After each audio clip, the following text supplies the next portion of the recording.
for the London Borough of Redbridge. Over the last 4 years we've had some new opportunities fund money that we've been supporting the schools to develop out of school hours learning. Recently Usha and Farnham Green have developed this partnership to deliver this Healing Feeling programme. So far it's been very successful as a pilot project. Usha Chudasamba. I've been a primary school teacher since 1997, and at the moment I'm working for the psychology department at the London Borough of Redbridge.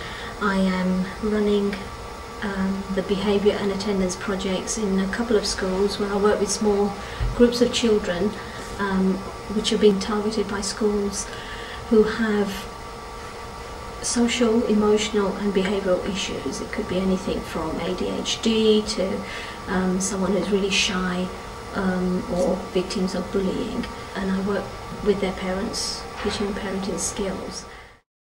So how did the Healing Feeling start? July 2004 I went on a course myself to help me. That was basically about positive thinking, and from that I realised that I can adapt some of those philosophies for children. And that's how this programme has come about. In September 2004 I was doing one-to-one work with certain children, and I was also working in small groups with children using these philosophies that I was using myself, and noticed that children's behaviour started to improve, their attitude towards work started to improve, their concentration levels improved. I mean, this is the feedback I was getting from the teachers. The biggest benefit is that there is a better relationship between the children and their parents. And now I've got a workshop developed which is now being used in one particular school, and there are 3 other schools who are now interested in running this at their schools. There is a general public awareness about the need to tackle the issue of children's behaviour problems and much needed parenting skills, and the issue of child mental health and behaviour problems also acknowledged by government, and the DFES have highlighted this issue in their recent paper Every Child Matters, which focuses on protecting vulnerable children. And there are 5 outcomes that are key to well-being in childhood and adulthood. And they are to be healthy, to stay safe, enjoy and achieve, make a positive contribution, and achieve economic well-being. Now this programme touches on all of those. Now it can be run as an after-school project, or it could be run on a one-to-one basis with, children that are really challenging, or in small groups as a social skills group.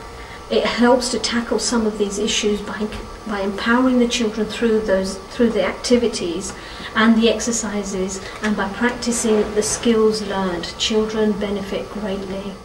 The whole programme takes them through certain stages, becoming aware of their thoughts and their emotions in the first place. And from that, they're not just dealing with themselves, they're dealing with their immediate relationships, like their friends and family. And then we move further out and look at the environment and also globally. From my experience of going along to seeing these workshops, I can see that the young people, the children, have really been enjoying these activities, and they get a lot out of it, and they get a sense of purpose and a sense of achievement, because the benefits are there and then, and they come back the next week and they reflect on what they've done the week before. It fits in very nicely with the government agenda at the moment, Every Child Matters agenda. In terms of the extended schools, there's lots of opportunities for this kind of activity to be incorporated in the 8 to 6 agenda. There's a big opportunity here for the work to be integrated with parents and working with the young people. There's opportunities for it to be delivered in out-of-school hours learning, study support, which is before school, lunchtime, after school, and it doesn't have to be in that context. It could be as a support to the school. It could be to support the curriculum, to support the teacher, to support behaviour improvement, services being accessible through the school, whether as a cluster. So, for instance, Usha could be providing a service in a particular school, and lots of other schools could benefit from that service as well. And also in secondary schools, the transition period between year 6 and 7 is so important, because children are already going through a lot of changes, and also in year 9, when again they're going through a lot of not just hormonal changes, but environmental changes which affect their mood and behaviour and their friendships and issues that relate to them. So by doing something like this, it would affect them positively, and it's kind of a preventative strategy in the long term, because if they deal with their emotions in a positive way, then it lives with them, it goes with them through adulthood.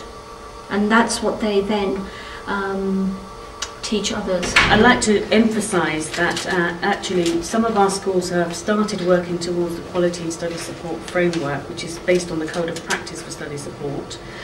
2 of our schools have actually gone through for recognition, and by working with partners such as Usha, this will help the schools to actually get some of the evidences that's needed for some of their portfolio, showing that they are linking in with the community providers and helping them to achieve that recognition.